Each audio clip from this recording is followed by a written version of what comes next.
Indeed, week one has officially concluded, if I can speak correctly.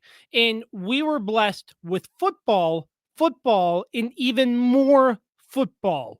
We break down all of the excitement around week one, plus so much more that comes your way next on this episode of the Kirby on Sports podcast.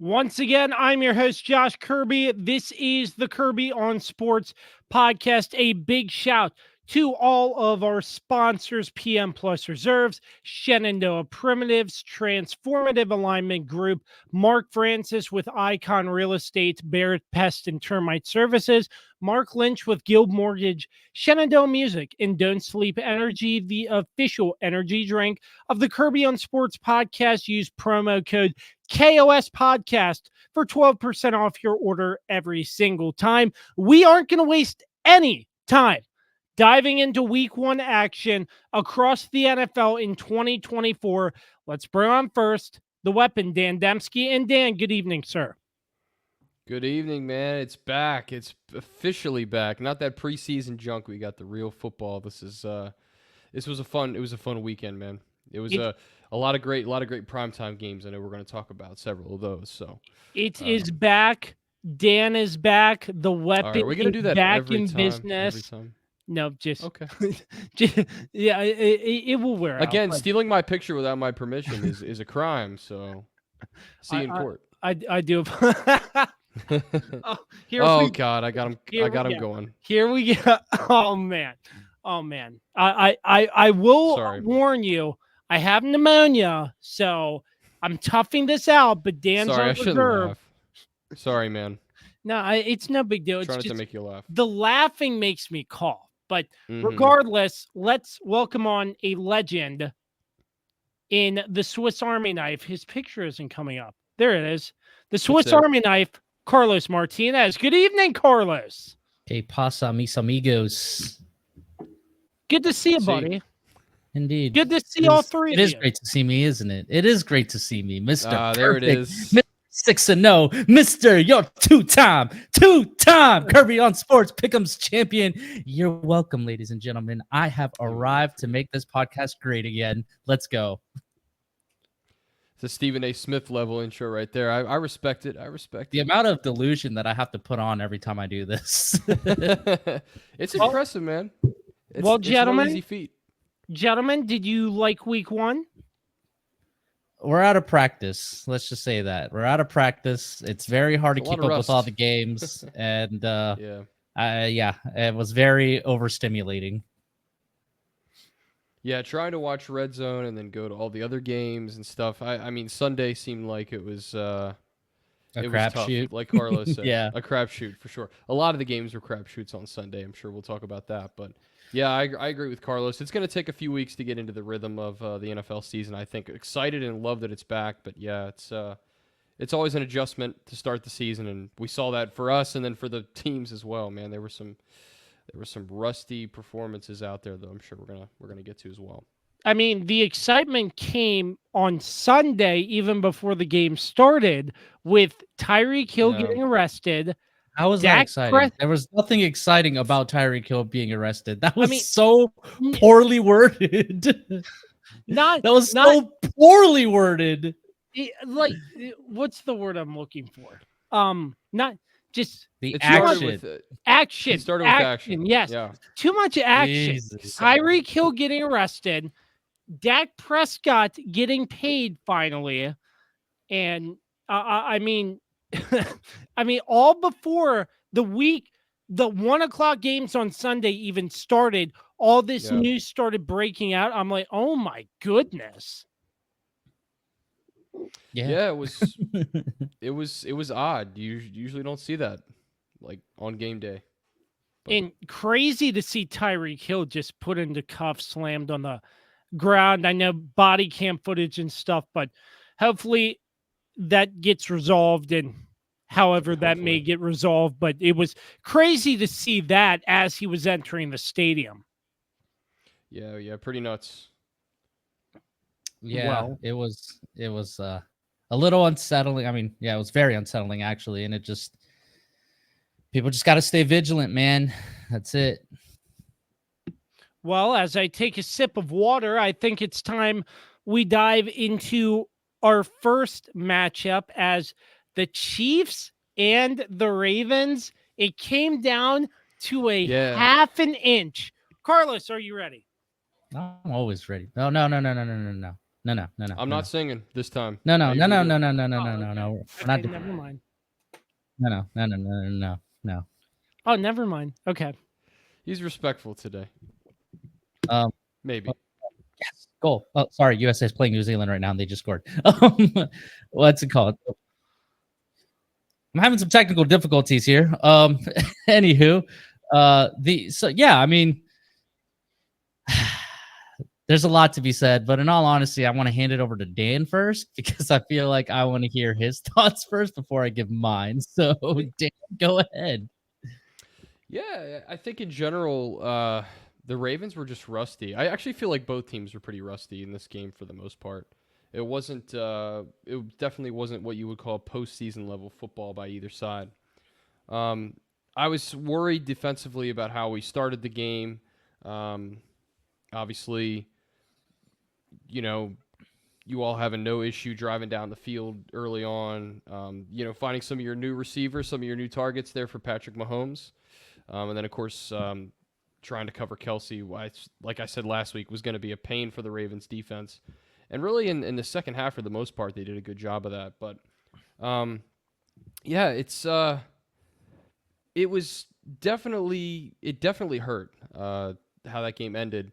But quite frankly, in my opinion, the Ravens just did not play well enough. They did not play disciplined enough. They had some really boneheaded penalties. I point most to the Roquan Smith hit out of bounds, which is exactly what that was. There was another one that could have been called as well, which wasn't. Which I think the second time it happened was when they threw the flag, which was probably the right decision to be made there. But overall, I mean, I felt like Lamar was pressing a little bit too much in this game, and I can't blame him completely. Again, I think the game plan wasn't as bad as the AFC Championship game. It doesn't nearly stoop to that level, in my opinion. But the fact that they once again just kind of got away from the run and got away from Derrick Henry. Maybe Derrick Henry was on a pitch count in this game. I really don't know. But I just can't make sense of it, to be honest with you, what the game plan was there for him to be standing on the sidelines for a good portion of that game. It seemed like every time they put the camera on him, he's just standing there. I'm like, really? Like, he's not going to play? I'll explain. I'll explain when I go. Okay. Dan, let me ask you. Sure, ask me something. What's up? It was a half an inch. Could you believe it came down to that? And just your feelings after they ruled it incomplete, because I know that was a pretty spectacular catch. Yeah, spectacular play. Yeah. Oh, These absolutely. are two of the elite teams in the AFC, so you expect it to come down to that type of situation. It was a great throw, great attempted catch, and yeah, Isaiah Likely just had the 1 foot just barely out of bounds. But hey, it is what it is. The Ravens had chances, man. They, Lamar missed a wide open Zay Flowers touchdown earlier in that quarter. Actually, it might have been early in that drive. I can't even remember now. It's been so long. That was literally the play before. Yeah. Just airmailed it. And that's a situation where he has to set his feet and throw, and he was throwing on the run, blah, blah, blah. Well, he we've heard says it all that before. that ball wasn't for Zay, that he was trying to get Rashad Bateman, but I haven't really rewatched the play, so He I wasn't don't really ever remember close to Bateman that. in the Yeah. I don't really remember Bateman there, and I was just like, okay. Yeah, I'm I'm not one of those people who sits there and says Lamar's terrible, he had a bad game, all that. Because again, Kansas City doesn't get enough credit for the defense they have, especially that pass rush, which was just consistent in this game, going after a pretty weak or generally not stable Ravens offensive line, at least not yet. What was your question again? Oh, what was my feeling? I kind of went into the game thinking that Kansas City was going to win. I know as a fan you're not supposed to think that way, but look, they're the cream of the crop. To beat the best, you have to make those types of plays, and the Ravens just didn't do it. And again, I just think they had too many mistakes, too many silly mistakes, like the late hit out of bounds. And that touchdown is a prime example of that. If Lamar sets his feet and throws that touchdown one or two plays before, then we're not even talking about this, but he misses it badly, and so it sets up in that situation. Now, he delivered the pass perfectly, right? Like, you couldn't throw a better pass in that situation. But it never should have come down to that, in my opinion. It never should have come down to having to make a crazy catch to win or to tie that game even, because, they're probably going to go for two if he scores that touchdown, which should look like John Harbaugh was signaling they were going to go for two. Yeah, they were definitely going to go for two. Which is pretty wild, but I kind of like that. But that's all I got, man. I felt like the defense stepped up in the second half. They really held Patrick Mahomes down to, his numbers weren't normally as high as we expect them, but it's the first week. There's going to be a lot of rust. We saw that on both sides. And so many illegal formations on the Ravens offensive line. I know that's a new rule. I think they had. It's not the new rule. It's just the point of emphasis. It's remember how last year in the first game how they kept calling Jawan Taylor on all those false starts because they were making it a point of emphasis. It's the same deal. But it seemed like no. Some of them were definitely like, dude, like he's off by like 3 inches. Is this really a penalty? Like, what are we doing? Yeah, I know. Yeah, it was in the first drive of the game too. Well, I have no doubt that if the Chiefs went first, they were still going to call it. But the Chiefs, since they called it those 3 times on the Ravens before the Chiefs got on the field, Andy Reid got Andy Reid got the whole offensive line hey, everybody step up, do not step back at all. Everybody make sure you're in position because they're calling this. And you could hear Harbaugh on the telecast. It's ridiculous. You could hear Harbaugh on the telecast saying, hey, you're not calling it both ways. You couldn't hear him. You could see him. You could see him saying that. But, I couldn't really tell, but he seemed to have a problem with that. So, is it going to be the first drive of the game, we had 3-4 penalties. I'm like, this is a great way to start off the season. So last year in week one, there was only 11 illegal formation penalties. This year, we were up to 27. Jeez. They're making, that's the point of emphasis this season. They're going to call that. So everybody needs to adjust too.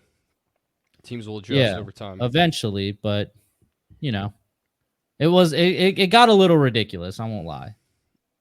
I think if enough people complain and there's a rules committee meeting or whatnot, if more teams face this, then they might back off a little bit, the officiating. It's just funny how the officials have to make it all about themselves a lot of times. Well, again, it was it happened to us last year. They kept calling for the false start on Juwan Taylor crazy. And then it doesn't help when Chris Collinsworth is purposely pointing it out, because that's what he did last year to Juwan Taylor, and that's what he did this year to what's Ronnie his name? Stanley. Yeah. That's what he because then he keeps talking about it, and now that's going to be the thing all season. They're going to be looking at him every game now. It was the same thing like last year with Juwan Taylor. That's why he had so many false starts, because nobody knew that. I didn't know that about Juwan Taylor until he signed with the Chiefs, and we had that first game against the Lions last year, that he would jump early, or he would try to time the the snap, and I didn't know that was his thing. And then, yeah, it doesn't help when Chris Collinsworth points it out and then like starts emphasizing it and magnifying Yeah. it. And it's just I think in that situation, if you're Ronnie Stanley, like you want to talk to the official and understand where you're supposed to line up, because it's obvious after the first 2 times it's happened, like, hey, I'm not lining up properly.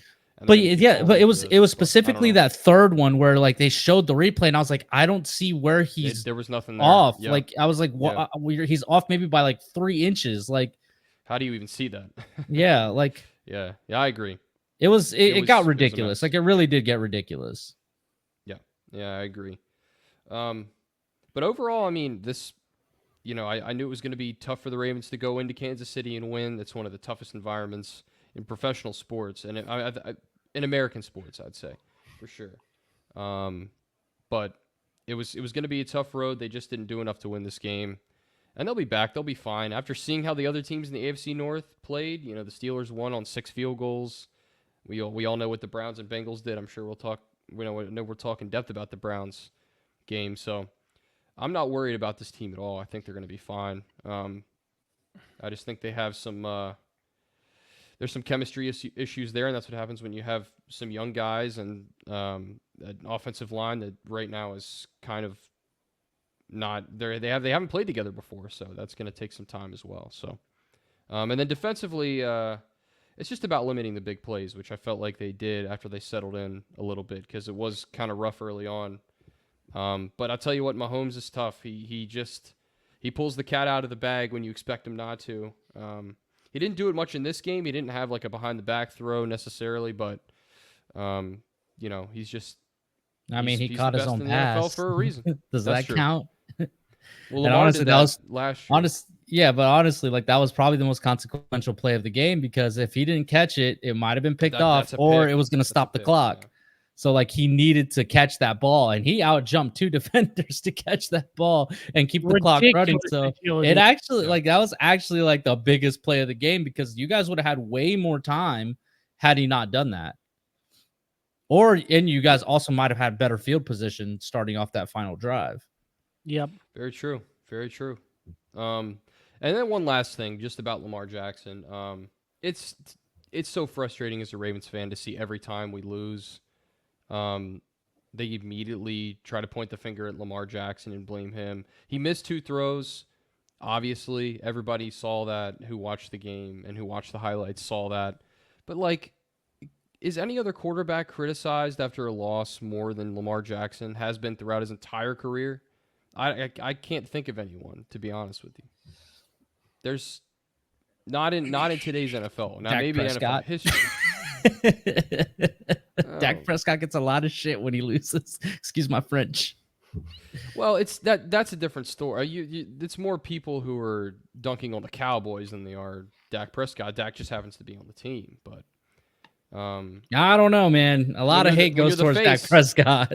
Hey, but when you're the face of that team, that just comes with the territory, Dallas, it's a love-hate thing. People either love or hate him, so, and mostly hate, I feel like a lot of times. But that's just my last little point, I'll say, is I'm just tired of it. I'm tired of seeing it on ESPN after all the debate shows. It's like, the guy's won 2 MVPs. He's not an incompetent quarterback. Can we stop with this nonsense talk every time they lose? He missed 2 throws. You know what? A lot of quarterbacks miss throws, more than than 2. So I think I don't. It's not even that he missed 2 throws, right? I think the issue being is that like Lamar legitimately was not really even throwing down the field. What was it? His like pass like depth, whatever the thing stat line was, like 1.5 yards. Like it was just dink and dunk passes all game long. Like he wasn't really taking any risks. And he was playing a lot of passing wise, like he wasn't trying to push the ball down the field. And then like he just kept trying to play hero ball. Like you could tell that like this whole talk of like the Chiefs have your number, the Chiefs are in your head. You can tell that it was weighing on him in this game, in all honesty. No, I agree with the first 2 points, and I think a lot of that is also scheme. Like I'm not sure what passing schemes the Ravens were doing, but this is something they've had issues with Throughout the entire time Lamar's been their quarterback, throughout the time they've really been a team. They've never really had good I passing think it schemes. stems for. I mean, the thing that I noticed mostly was Mhm. aside from likely, like, I mean, you made the point last week about how there's really no like number one guy there. Like that was Bateman's not a apparent number in this one. game. Zay is Yeah. good, but he's not a number one yet, right? Yep, Like he's agreed. still young. This is only his second year. He doesn't feel like he's ascended to that level where he's like the guy. Yeah. And I think I think that's what was really hurting this Ravens passing game, is that like Agreed. Lamar didn't really trust anybody to, aside from eventually Isaiah Likely, because then Likely just went off.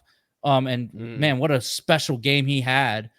Like once he started finding him, then he started like throwing it a little, further down the field. But aside from Likely, like nobody else was really making the plays that would have made Lamar comfortable. And then, like you said, they went away from the running game. I think the game plan was to mostly run, but I don't think classic category to take by me, where I wasn't right yet, but I'm fine. But I eventually was right. Whereas Derrick Henry is washed. I'm sorry, he is washed. He is not as dominant as everybody was making him out to be in the offseason. And I was very confused as to all this, like why everybody was so afraid. I mean, we all saw it in Tennessee. He just isn't as dominant as he used to be. He's a 30-year-old running back who's taken a lot of punishment, through the years. Sure. And you can see it.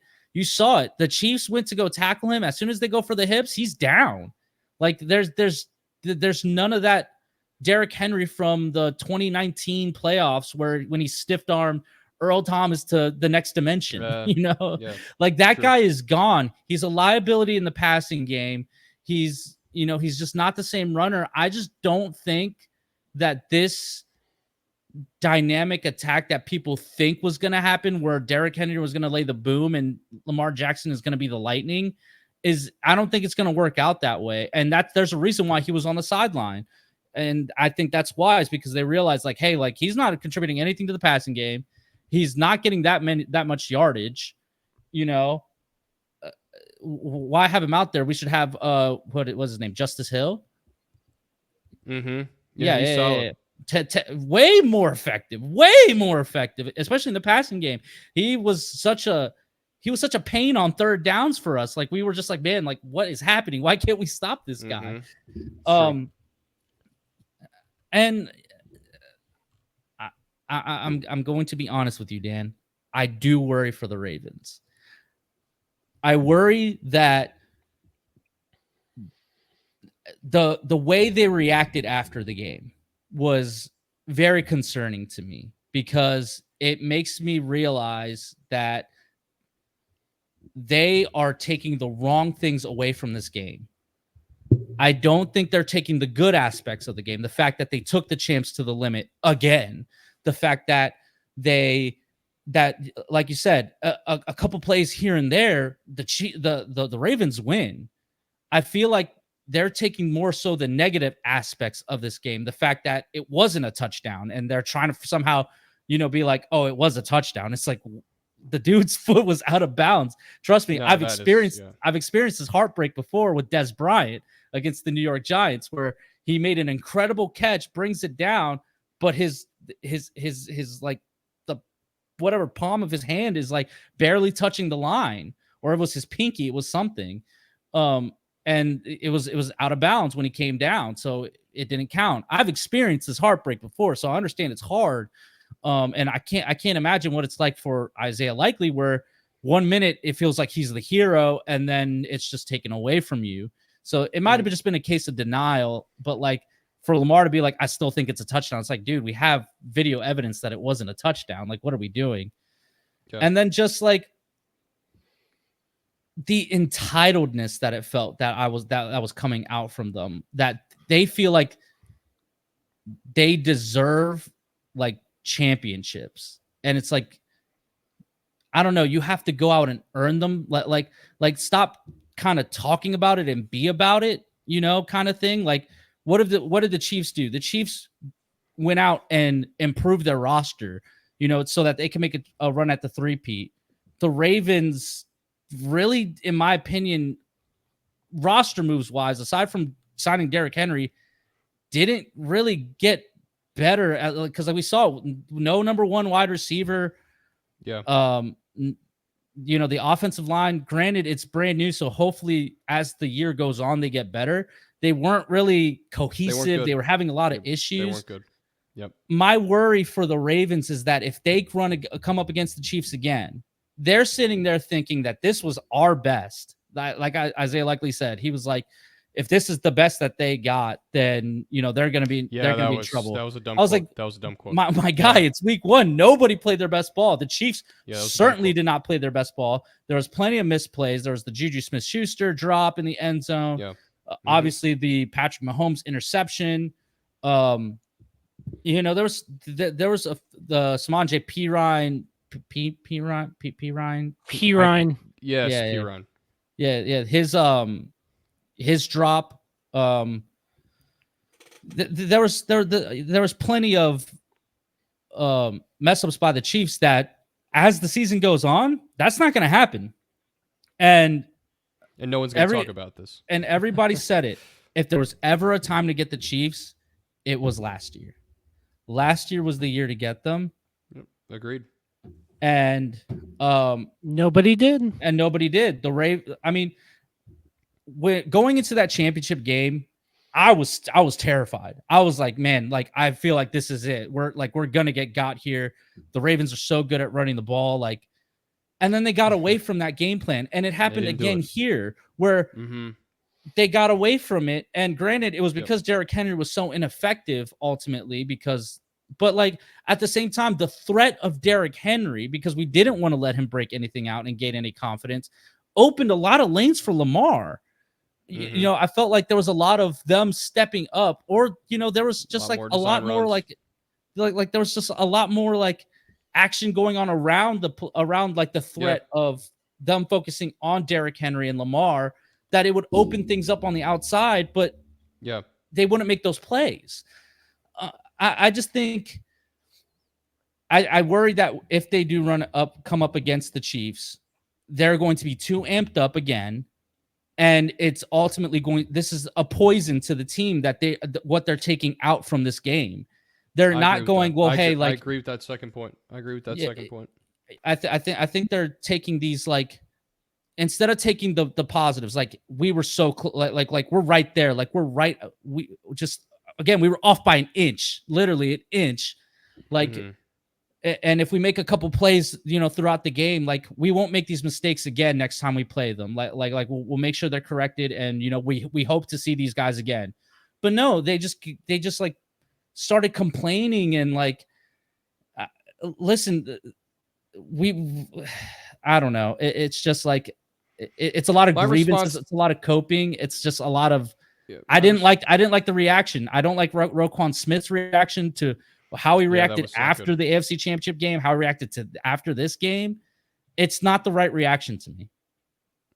Yeah, I agree with that. I think my response to that would be that's just an emotional response coming from an emotional team that also had another emotional loss, and that is fresh in their minds, not 8 months ago. So, I agree with pretty much all your points. I think some of the post-game comments by the Ravens players were come on, dude. This is just adding fuel to the fire. And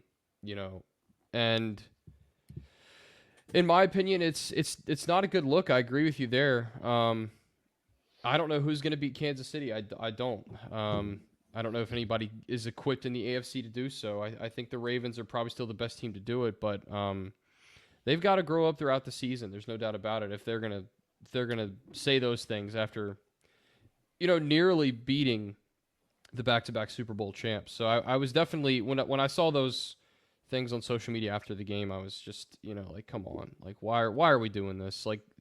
Give air out, give some time to think about it, and then let's put this towards beating the Raiders, because That's the most important thing right now. I don't think that's gonna be that. I don't think that's gonna be that hard, honestly. Dude, I don't know either, but I'll tell you what, they've been known to slip up. So I don't I mean, know. you're not wrong, but I think the one thing that you can guarantee is that, I mean, you're right. I really think that the only team that really poses a threat to them, and we'll obviously see what happens this week with the Bengals. But given what we saw after week 1, we don't want to overreact, but it didn't look great for the Bengals. But I really don't see a team aside from the Ravens that can really match up with Kansas City the way, that, where a team could realistically win. I really still think the Ravens can beat the Chiefs.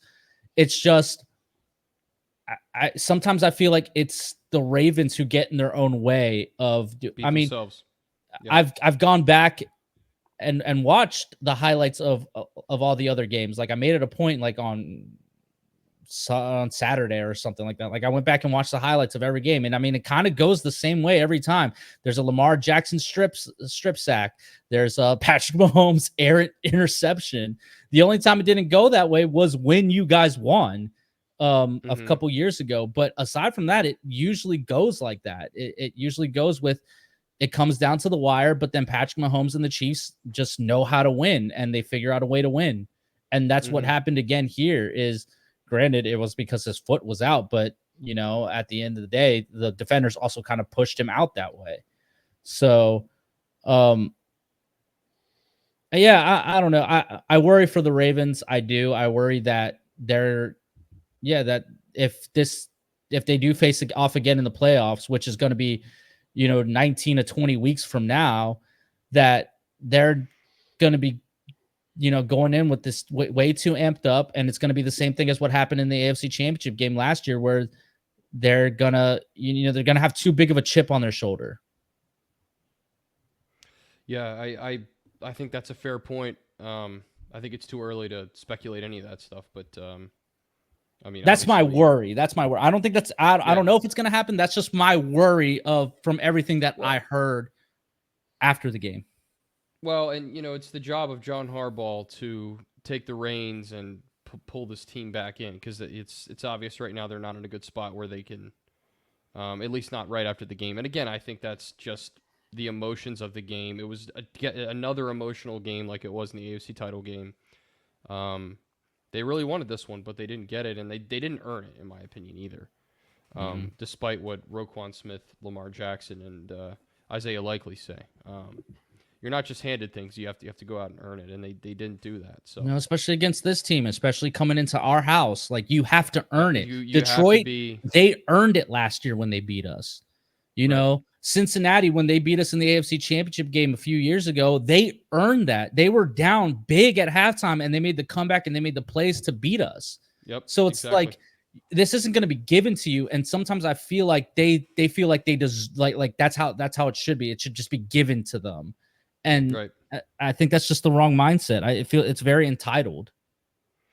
Yeah, I agree with that. And I think part of that, too, is just the conversation that, hey, Lamar can't win big games. And so the whole team feels that. I don't know. I don't know if that's true or not, but I think. I think that's a valid point. I feel like aspect of it.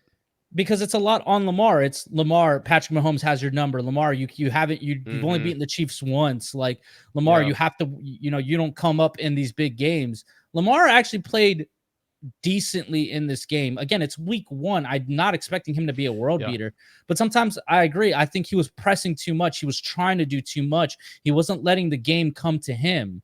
He was kind of just like, he was trying to will the game into, to bend to his, to his making or whatever.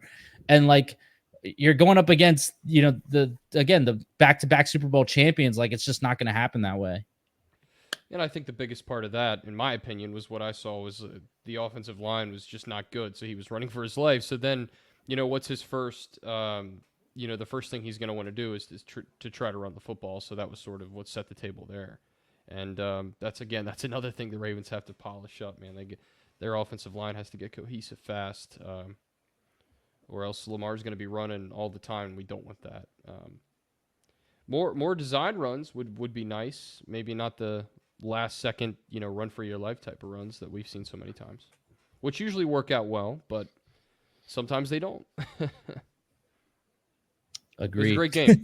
It was a great game. It was all in all, it was a great game. Really fun game. Season. It was very super entertaining, super intense. I mean, it just got me all excited for the rest of the season because there's just nothing better than a big time game at Arrowhead with the Chiefs playing and just all the stakes and just and this is a rivalry, man. Like Baltimore, Kansas City, it's a rivalry and it's very fun. Totally agree. A lot of great points that you both put to the table. I think I don't really have anything to add, but altogether it was a great opening game that came down to the wire, but I agree with all your sentiments there. Let me just get your thoughts on one thing. In the regular season, and not just in the Ravens-Chiefs games, but all over since we have regular season football, how do you like the new kickoff rule? It's okay. It's okay.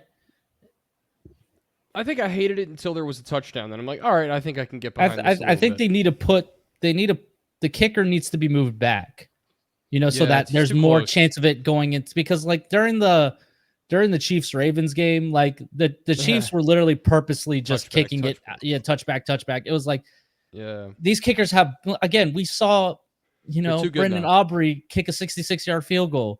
It didn't count, but he made it. So it's these kickers have monster legs now. So they need to push this back. They need to kick from the 30 or the 25 on the other side so that there's more of a chance of a return than constant touchbacks. No, I totally agree. Move the kicker back. I mean, when the season first started, and I guess in the Ravens-Chiefs game, I was like, I hate this. I can't get behind this. It just doesn't look right because we're so used to seeing. It doesn't look right. It's like a ceremonial thing of you kick it, you see everybody running at the same time. Yeah. It's just it's awesome. It just looks weird that the kicker's back there by himself, and then nobody can move until the ball is caught or whatever. It lands on the ground, then everybody can go. It's got to land in the lane. It takes away from the iconic look of how football games used to start.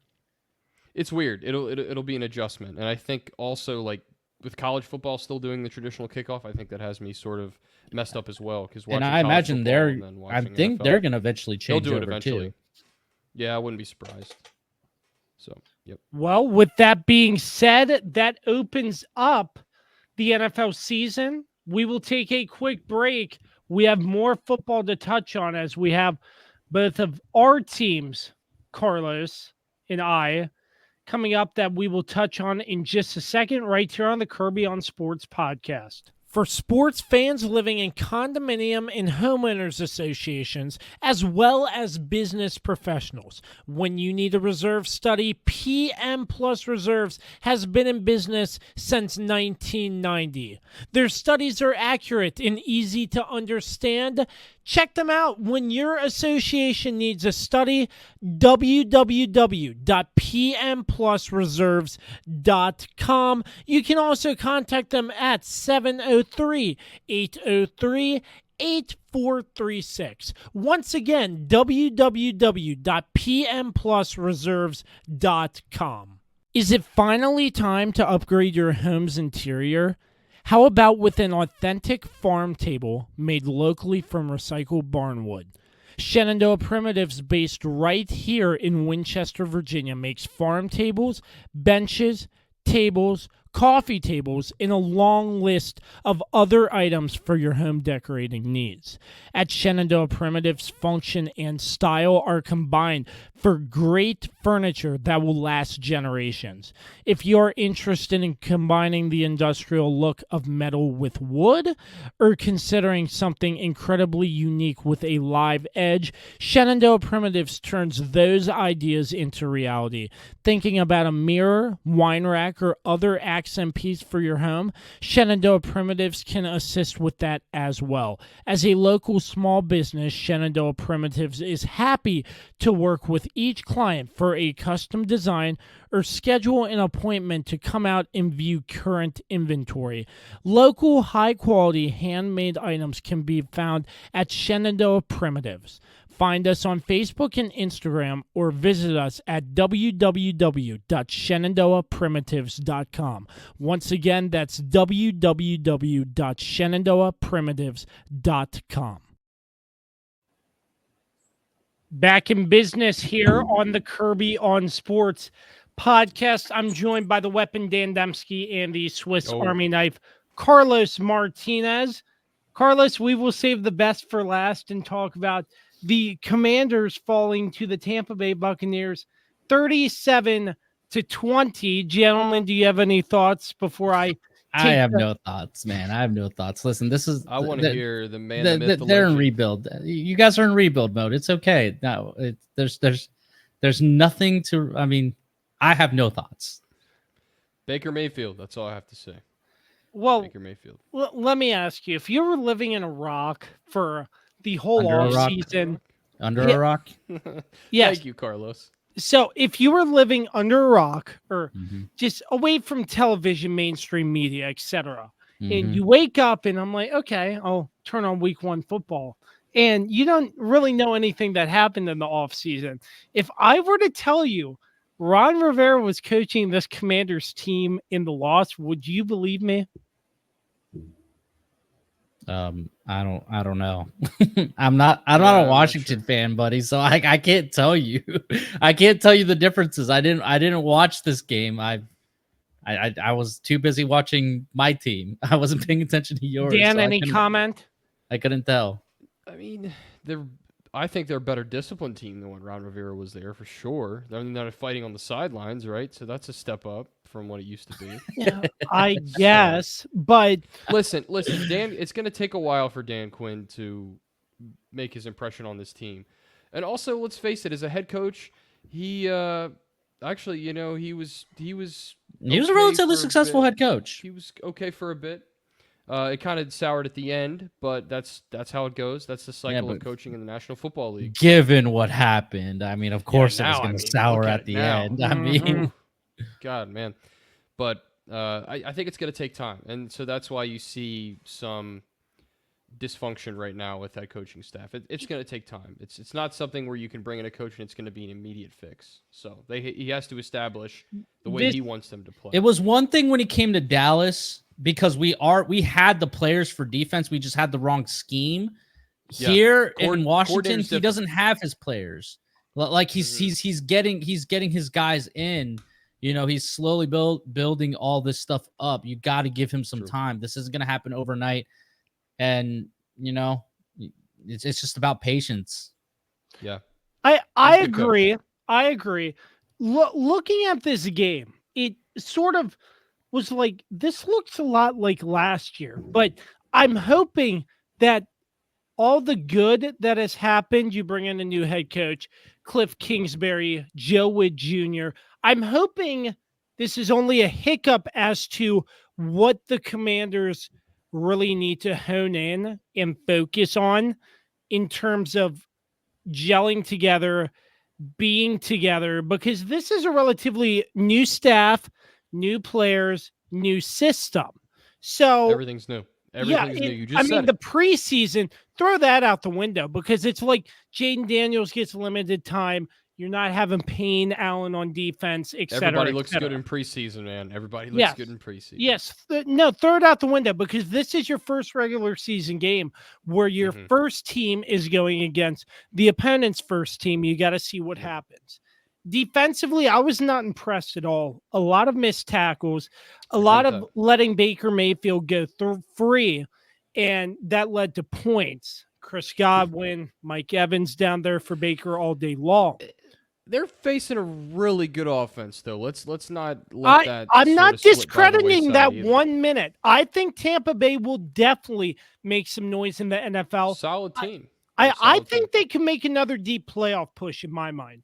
But it is week 1, but still, Baker Mayfield, really good quarterback, and he has a great offense that he's working with. Yeah. So with that, I think the defense really needs to improve because the missed tackles were very concerning. Yep. Just running past Mayfield, not wrapping up a player, gaining that extra yardage, so on and so forth. Offensively, I wish Cliff Kingsbury would have schemed Terry McLaurin a little bit better, maybe get Luke McCaffrey some reps. Maybe Olamide Zaccheaus. That's what you're hoping for, Luke McCaffrey of all freaking Yeah, people. right. Well, I mean, he Because was out there. He was out there a little bit, so I was hoping he can maybe get some more targets, see what he's made of. Okay. Yeah, Zach Ertz, 3 receptions, Brian Robinson, 3 receptions, Austin Eckler, 4 receptions, 52 yards. So I definitely think the Commanders need another wide receiver. In my mind, it's almost like they did have one. It's almost like they had one. What are you referring to? Trade bait. Are you referring to Jahan Dodson there, or are we talking about somebody else? Who else am I going to be talking about, Kirby? Like, well, what are we doing? Randy Moss. He's talking about Randy Moss. No, well, I mean that's a good point. They had Jahan Dodson. Apparently, there were issues coming with his behavior. I'm not sure. Traded him in the division, but I think that was a step back. I mean, I don't really know what their game plan is, but it happened. It's in the past, and they have to deal with it. So, regardless, I feel like scheming in more receivers, especially Terry McLaurin, because it's unacceptable for him to have 2 catches for 17 yards. We know what Terry McLaurin is made of. Jaden Daniels.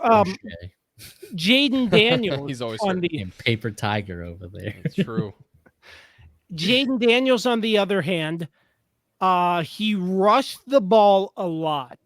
He ran the ball well. And I don't think all of them were designed runs. He ran the ball well, scored 2 touchdowns. You got to fix his helmet, because it came off twice in the game. Can't be having that. I hope he can learn how to slide, but I'm not sure. Maybe. But he ran effectively. He better learn how to slide, or you better learn how to get out of bounds and not take a bunch of hits. You should talk to the quarterback, a couple miles away named Lamar. Yeah, he knows how to avoid the big hits most of the time. Absolutely. But Jaden, he took a lot of hits in this game. Clean game. Yeah, that is true. He didn't have a fumble. He did not throw an interception. I know Dan Quinn and the coaching staff wants him to be a passer first, but in this situation, I think he did a really good job reading what he had and recognizing he needs to take the ball and run for extra yardage, which I think he did pretty well. So in closing with this whole game, the Tampa Bay Buccaneers are a really solid team, that's for sure. Absolutely solid, 100%. I think they're going to make noise in the playoffs. The Commanders, this is only game 1. They have a New York Giants team, which does not look that good at all. Daniel Jones is some doo-doo. Well, he gives us Daniels a really bad name. Can I just say that? He gives us Daniels a at least he's dating Kay Adams, I guess. Is that true? I didn't know. Yeah, apparently it is true. Wow. So he's doing something right. This will be a very good test come next week for the Commanders against the Giants. But I'm better not be. Right? That's what I'm saying. This should have. If this is a test for you guys, man. Not a test. Just Sam Darnold freaking threw all over this team. Come on, Jaden Daniels, let's go. Yeah, this is going to be a good pop-off game, I'm hoping. And I hope the Giants didn't do anything to cause them issues. But I hope with a loss like this, they come closer together and evaluate what needs to be done in order to put a winning product on the field. Unlike the old regime, they didn't fix anything. This regime, we have yet to see. I'm not saying it's going to be good. I'm not saying it's going to be bad. It's not going to be instant success, but that's where I'm at right now. It's a rebuild. All right. I know your team has had like 12 rebuilds in the last 20 years, but this is another rebuild. This time they seem to be doing it the right way. I will say historically, your The football only team blemish does is the Jahan not. Bach thing. Ooh, yeah, that's true. That's the only And blemish so far. if that's the worst you got, then that's pretty damn good. So just take it as it comes, man. It's gonna be a tough season, but I think in the next couple years you'll see them start to get better. Hopefully they can build around Jaden Daniels, because I think he is a good quarterback and he can be. He needs to a solid put on some quarterback. size, though. He needs to put on some size. He's very undersized. Yeah, he's very undersized. That is very a concern. skinny. He needs to bulk up just a little bit so that it protects him. Time to start eating that whey protein, boys. Out the wazoo. Yeah, Yeah. with He knows that, the way. with that, that's about all I got. But I know I got no thoughts on this game. chiming in except that at the it's 4 I told you o'clock mine. games. Baker's I chimed in revenge with is mine. just so sweet on the Browns, and we'll talk about the Browns in a little bit. But Baker's I love revenge is love it. perfect. It's absolutely perfect. Oh yeah, I forgot to mention the kicking situation for the Commanders. Oh It yeah, is you not had some good. thoughts on this. You did have some That's thoughts bad. on this. It's not good. It's not. I'm not sure where they're going, but just find a kicker that can get the job done.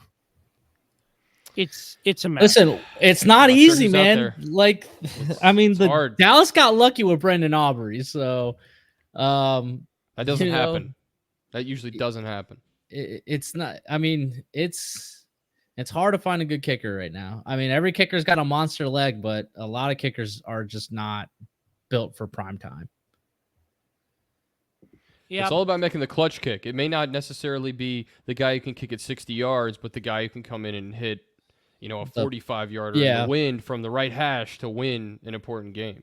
So, I not agree. that your team might have any of those this year, but I agree. I sorry, agree. that was a Not everybody can have a unnecessary shot. Tucker and even Tucker has been missing a little bit lately. So it's like, yeah, he's one for his last 6 from 50 plus. So it's okay. I bet you he corrects not it. great. I bet you he corrects it. I think he'll get going in the right direction. Well, with Takes time. with that being said, that's my thoughts on the Washington Commanders as they fall to the Tampa Bay Buccaneers. Let's take another break and we'll talk about a man who got paid a lot of money, along with another man who got paid a lot of money, who helped in big part the Dallas Cowboys. Go to commercial. That was terrible. To commercial break we go. Bed bugs. The only thing creepier than thinking about them is actually having them. Trust me, you don't want to have them. Locally owned and operated Barrett Pest and Termite Services can keep you from having bed bug nightmares and infestations.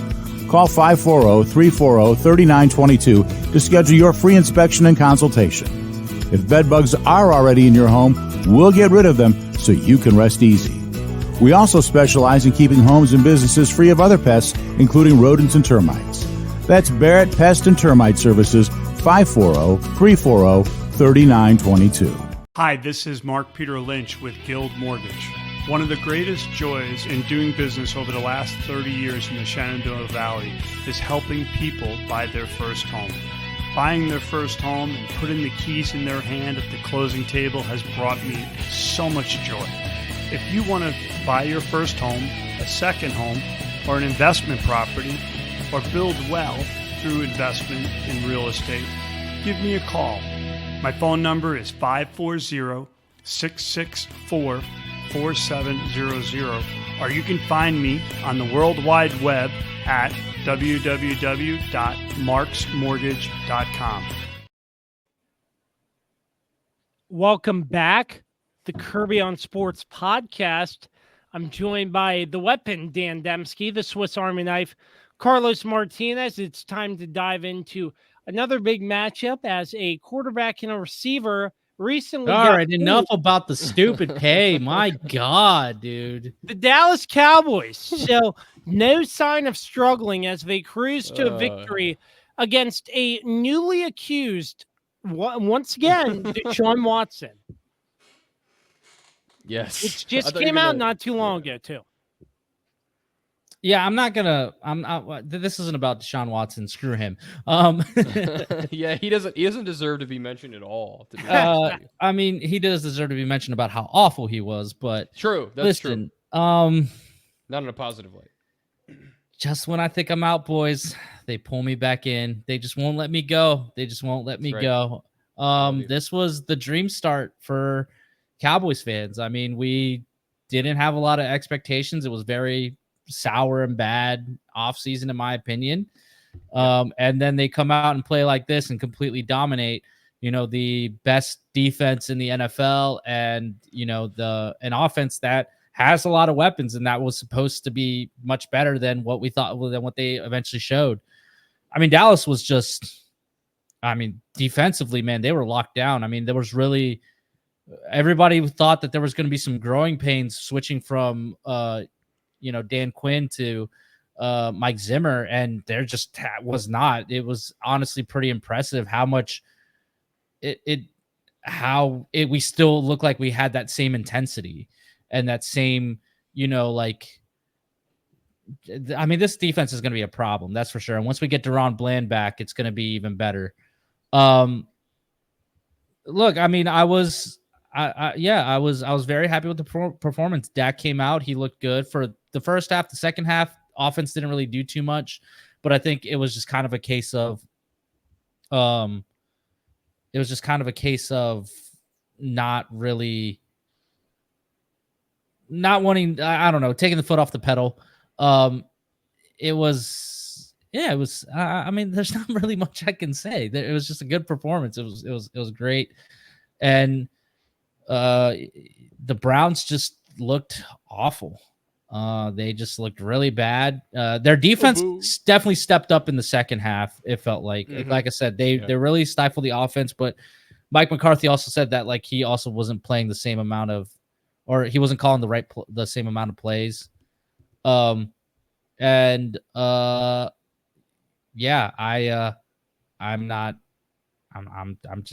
really have much more to say. It was just an all around great performance by Dallas. It was a great win, and I agree. I thought maybe they started a little bit slow, but it only took a drive or two, and all of a sudden Dallas was cooking on all cylinders, firing on all cylinders. And yeah, Dak kind of, I know everyone was sort of saying after the game, he's proven he's worth that contract, but let's slow the roll there, until he wins. I still don't think he deserves it, just because, again, what have you done for me lately type thing. If he wins a Super Bowl, all right, he's done it. All right. Yeah, if he brings the Super Bowl, few quarterbacks can even do. So, but that's a different story. Do I think this Cowboys team, and they got a tough test coming up in a couple weeks. We're doing this all over again, Dan. It's going to be you against me again. Dallas, Baltimore. Do I think they beat Baltimore? I don't think they beat Baltimore. I don't think they beat Kansas City. I don't think they, I don't think they beat the 49ers. I don't think they beat, who else in the NFC? I think they'll be competitive with the Lions, but I can see the Lions getting over us. It's just, this was a great response to obviously how the season ended last year against the Packers, where we just got manhandled and just smacked in the mouth. And it was good to see that this team definitely responded. Micah Parsons was a beast, an animal, like he always is, and man, he's about to get paid a lot of money too. And it was good to see Diggs back. Diggs, he didn't miss a step. He looks good, coming back from an ACL. It doesn't look like there's going to be too much of an adjustment period for him to coming back from that injury. So, and like I said, once Deron Bland comes back, it's going to be much, much better. And, I think an unsung hero of this defense was Jordan Lewis. The Cowboys fans are constantly wanting to get him replaced. We want to start this rookie over him. We want to sign this guy over him. And this guy just keeps proving proving time and time again, hey, I'm here to stay. He's here. He's here. I'm great. And look, the running game is the running game. It's not going to be as effective as it used to be. But what was our main issue? But what was the main issue last season? It was red zone. It was finishing close to close to the end zone. what happens. Zeke scores, and he just knows how to score in that area. And that was his his specialty. And also he's a phenomenal pass blocker. And I don't think we fully realized how much of that we were going to miss last year. And having it back is pretty great. And while I'm not expecting Zeke to be like the monster running back he used to be, just because it's kind of the same thing as Derrick Henry. He's taking a lot of punishment. When he gets hit, he kind of just goes down now. His body just can't really take it as much. He's still great in short yardage situations. And he just knows how to move his body around so that he can get those yards. So, he was impressive. He was impressive in this game for sure. It was a nice comeback for him.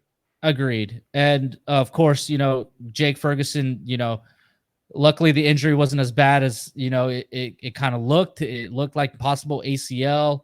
It looks like it's just an MCL sprain. So he's probably going to be out maybe like 2 weeks, 3 weeks, maybe. Or, he might be a beast and just put a brace on it and be like, screw it, I'm going out there. I don't know. But it's the Saints this week, so I don't think we need him that much. I'm not really that afraid of the Saints. I'm saying that, and then we're gonna lose. But yeah, I just I'm really happy with this performance, and I mean, like I said, as soon as I think I'm out, man, they pull me right back in. That's what they're good at, man. Yeah, and our offensive line was amazing, by the way. It was Dak had plenty of time. They did Guyton won a lot of the matchups against Myles Garrett. And Myles Garrett got he got his couple wins, and he made a play on Dak, but Guyton was great. Guyton did very well. Yeah, and that's one of the hardest guys to block in the NFL. So if you can win against that, then you should be able to block anybody else you face this season. Of course, that's easier said than done. But no, it was an impressive win by Dallas. Also, thank you for that, because anytime anybody beats Cleveland, it's a nice day. So you stole their team. Yeah, but they got to keep the records. It's a different thing. It's a different thing than it was with the You Colts, literally took the franchise from them. You guys were the OG Browns. Yeah, but we had to start over though. We had to start from no wins, no losses, all that stuff. So it's Fair a enough. little different. Well, Carlos, Exactly. Carlos, it must have been an honor to be listening to Tom Brady in his first game calling the Cowboys. Okay, listen, He was mid. I don't think he was that bad. Like, people are making it seem like he was terrible. I was like, I don't think he was terrible. Think he was awful. It was his first game. Like, I don't know what people just expect. It's the same thing with like rookie quarterback. It's the same thing with anything, man. Like, people just expect hyping it up like you wouldn't believe. Well, it's because Greg Olson set the standard, and now it's like everyone has to meet the standard, and it's just. And listen, my heart goes out to. I mean, my heart goes out to Greg Olson. It sucks seeing that he got this demotion. I really think they should have done a 3-man booth, just like we do. That'd be so I really good. think they should have done it. I really think they should have done that. It also would give a little more cushion for Tom Brady to really like get his legs under him. Having somebody like Greg Olson in there. That's a good point. Because I thought Greg Olson was great. I think he's been great the past few years. He still is. Looking at that 1:00 game, Olson, it was great. It would not surprise me if when Greg Olson's contract comes up, if he doesn't go become like the main play-by-play guy or the color commentator, not play-by-play, the main color commentator at like Amazon, to replace Kirk Herbstreit. Because I doubt Kirk Herbstreit wants to keep doing NFL. That'd be interesting. Yeah, I was thinking about it the other day. Sure. I was thinking about it the other day. I was like, where does he go? Because like, it's clear they're going to stick to this Tom Brady thing. Greg Olson's too good to be a number 2. Yeah, I agree with that. CBS isn't going to get off of Tony Romo. NBC, I mean, maybe NBC if Chris Collinsworth. ESPN's got Troy Aikman. That's what I was going to say. They're not going to. Yeah. They're going to stick with the Dallas guys. I really think it's either going to be if Chris Collinsworth leaves, but I don't know how well Greg Olson and Mike Tirico really match up, just voice wise. When I try to think about it, I'm like, I don't really think they mesh very well. I think what would mesh very well is Al Michaels and Greg Olson. I think that would be a great matchup. That'd be great. That would be great. So that about wraps it up. as the Dallas Cowboys with a huge win over the Hey Cleveland boys, hey Browns. boys, hey boys, hey boys, hey boys, hey boys, hey boys, hey boys. Hi. My team's delivered. Your team's failed you. Oh, thanks very much for rubbing it in, Carlos. It's I week one, greatly Carlos. appreciate Ha! that. Ha! It's a perfect time was to go ready to for that another one. commercial break, and afterwards, we're going to discuss our pick'ems for week 2. Wait, are we It's not- Jason, General Manager at Shenandoah Music, here to tell you all about... Jay, what are you doing here? Well, Matt, I'm trying to tell the people about our selection of guitars, basses, keyboards, drum sets. I know that, but I always do the radio spots. You get to have all the fun. I want to tell everyone about our huge selection, unbeatable prices, unmatched service, and in-depth knowledge. Jay, I really don't think now is the time to discuss. So remember, folks, when you think music, think Shenandoah Music in Winchester. That's my line. All right, we are on a My bad. tight schedule. This is the Kirby on Sports podcast with the weapon Dan Dembski, the Swiss Army knife Sup? Carlos Martinez. I am Josh Kirby, and I must add Carlos Martinez undefeated for week number 1. Congratulations, Carlos. And to the people that won the Pick'ems Challenge pizza thing, whatever, you're welcome. You're welcome. You guys chose correctly because of me. You're welcome. You guys knew what was good. If you want to win, you copy my picks. And guess what? I took you all to the promised land. I took you guys to a free pizza. Yes, sir. Now let's This is look. what takes up time. Is he's cutting these promos? We just don't have a chance to have a heel turn or something. Dan, the champ is speaking. Okay, that's enough out of All you. right. That's all right. Uh, Oh, you right. got Kirby coughing now. Yep. Brace yourself. let's get these picks up on the do it. board. Ladies and gentlemen, welcome to another week of the Kirby on Sports Podcast Pick'ems Challenge Week 2.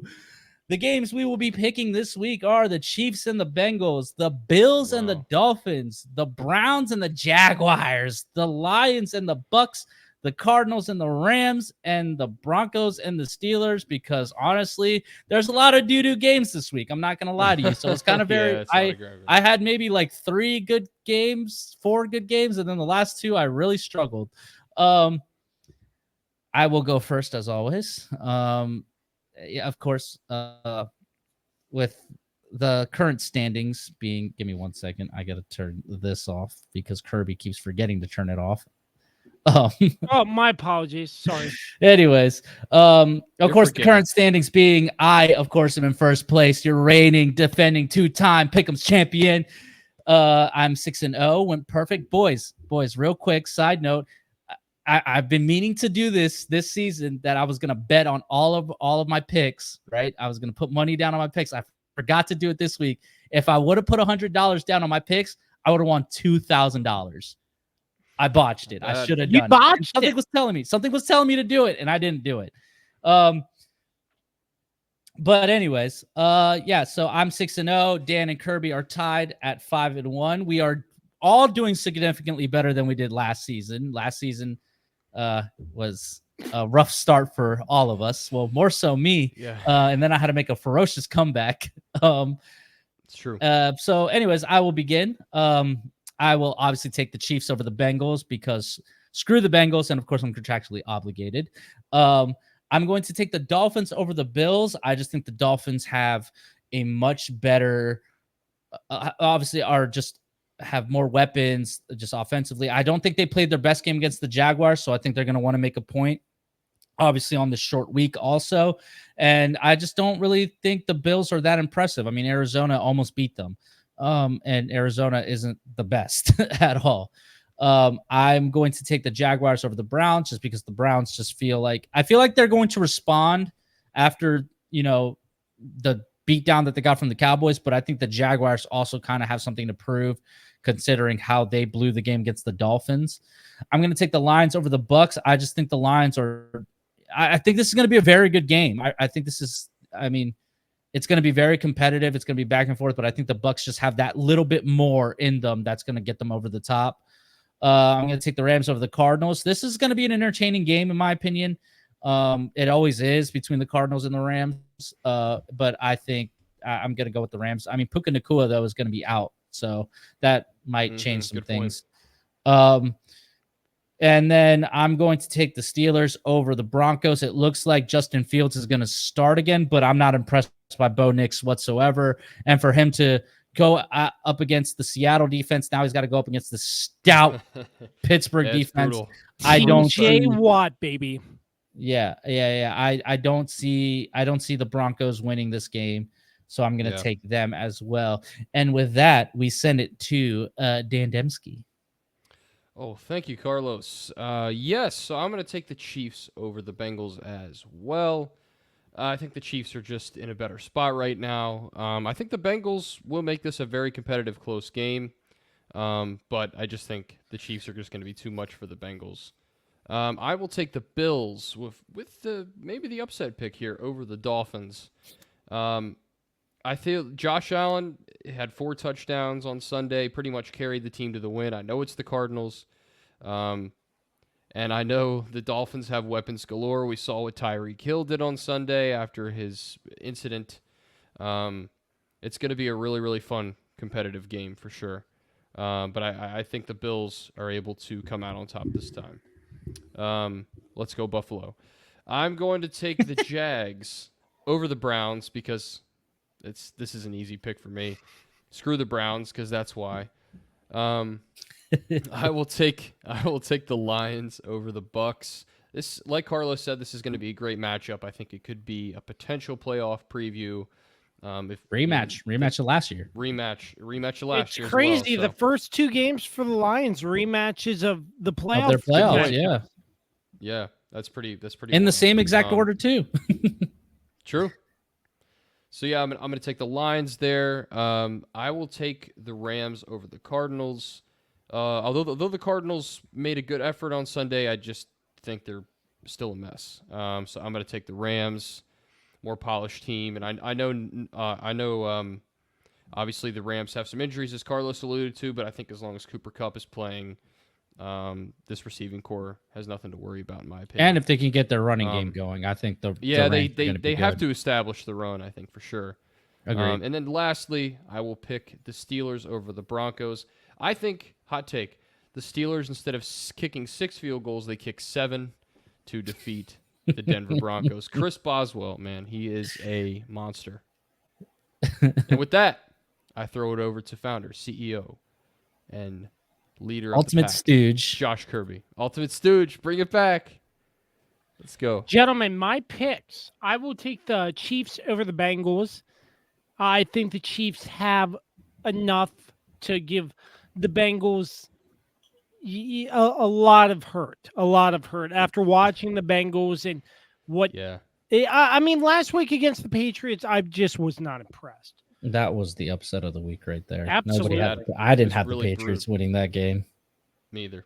The Dolphins over the Bills. I will take the Dolphins over the Bills. I think the Dolphins explosive with Tyreek Hill. The Bills off to a slow start last week, but it's going to be a close game. I picked the Jags over the Browns. Slow start. What? The Bills, a little bit of a slow start. They won, though. Josh Allen scored 15,000 touchdowns. What are you talking about? A slow start? No, I'm just saying because the Cardinals had the lead for most of that game. But regardless of that stat, I think it's still going to be a very close game in my mind. That's a fair point. I'm picking the Jaguars in support of Dan Dembski. I will pick the Buccaneers here. I think the Buccaneers, after their week one performance, they look really good. And I think they can beat the Lions. But again, no, it's not a bad pick. I will eat crow if they lose. It's not a bad pick. It's not a bad pick. It's not a bad pick. Just giving you a hard time because you're picking this is going to be a really, really competitive game. And I'm really looking forward to watching this play out. I'll take the Rams over the Cardinals and the Steelers over the Broncos to round out my picks. Good choice. Cool. As always, pick with us. We post this graphic. And if you want to win, you copy my picks, baby. Let's fuck. Yes, let's if you want to win, just copy Carlos. He almost almost slipped out. It almost got out of me. So Do that. You have a chance to win a LFG. free large cheese pizza Yep. at Anthony's Pizza in Stevens City, Virginia. Their terms and conditions do apply. With that, that wraps up another edition of the Kirby on Sports podcast, episode 205. Gentlemen, a pleasure. It was a lot of fun. I hope this was short and sweet for you all this week, but Well, looking we got a time crunch. We got things to do. So, and obviously with you not feeling well, also, we got to kind of That have an plays a role as expedited well. episode. So if we didn't cover your team, apologize. Maybe next week. absolutely. Maybe they should play better. Bottom line. Maybe they should. Oh, my. Well, gentlemen, a blast. Can't wait for next week. For the weapon, Dan Dempsey, Carlos, the Swiss Army Knife Martinez, I am Josh Kirby. You need to remember to do one thing. Create greatness in whatever path you may choose. This has been another edition of the Kirby on Sports podcast. Find us on all streaming platforms, all social media platforms, www.kirbyonsports.com. Huge thanks to all of our sponsors, PM Plus Reserves, Shenandoah Primitives, Transformative Alignment Group, Mark Francis with Icon Real Estate, Barrett, Pest, and Termite Services, Mark Lynch with Guild Mortgage, Shenandoah Music, and Don't Sleep Energy. It's been a lot of fun, boys. Can't wait for next week. Let's do it. Let's do it. Woo. It's going to be a lot of fun. Until then, have a safe rest of your week. Take care and peace out.